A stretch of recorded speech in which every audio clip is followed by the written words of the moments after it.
गरौँ एकछिन।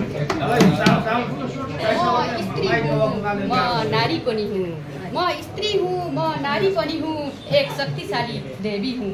धरती हूँ, हुन त म छोरी पनि हूँ, हुन त म छोरी पनि हूँ। कहिले म छोरी भएर आफू मरेर अरूलाई बचाएँ, कहिले आफू बन्नका लागि अरूलाई नचाहे र पनि आफ्नै पाइलाहरू लत्ताइरहे, र पनि आफ्नै पाइलाहरू लत्ताइरहे।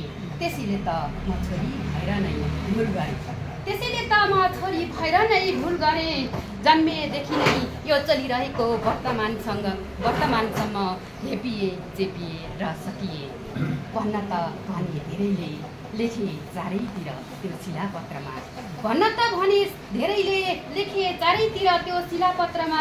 ईश्वरको रूप हो, छोरी नै देवी हो, ईश्वरको रूप हो, छोरी नै देवी हो। मुटुको टुक्रा हो भनेर, मुटुको टुक्रा हो भनेर, तर देखियो पल्लो घरको सुन्दरीलाई टुक्रा टुक्रा पारेको, तर देखियो पल्लो घरको सुन्दरीलाई टुक्रा टुक्रा पारेको।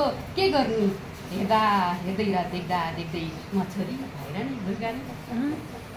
के गर्नु हेर्दा हेर्दै र देख्दा देख्दै म छोरी भएर नै भुल गरेँ। छोरी भएर जन्मिए त जन्मिन त जन्मिए, छोरी भएर जन्मिन त जन्मिए, तर वंश राख्न पनि सकिनँ, तर वंश राख्न पनि सकिनँ।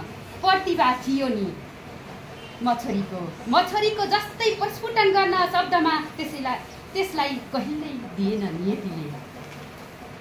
आफ्ना खुसी इच्छा आकाङ्क्षालाई बन्दकी राखिरहे, सधैँ अरूलाई खुसी पार्न म छोरीले प्रयास गरेँ निकै। कहिले बा आमालाई त कहिले तल्तिर मस्तिर आफन्तीहरूलाई, प्रयास गरेँ निकै। कहिले बा आमालाई त कहिले तल्तिर मस्तिरका आफन्तीहरूलाई। तर के गर्नु आफूलाई खुसी पार्न कहिल्यै सकिएन, तर के गर्नु आफूलाई खुसी पार्न कहिल्यै सकिएन।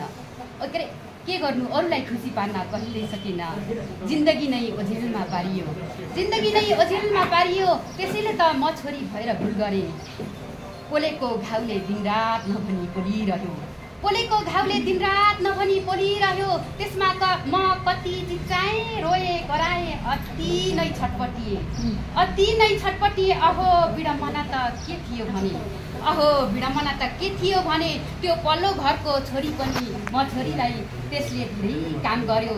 तैँले आज के काम गरिस् भनियो, तैँले आज के काम गरिस् भनियो। कस्तो म छोरी हुँ भनेर परिचय दिउँ त म तिमीलाई, कस्तो म छोरी हुँ भनेर परिचय दिउँ त म तिमीलाई। कसरी भन्नु र मैले, ल भन है तिमी आफै, ल भन है तिमी आफै। छोरा अट्ने घरमा छोरी किन कहिले अटिएन, छोरा अट्ने घरमा छोरी किन कहिले अटिएन। धन्यवाद।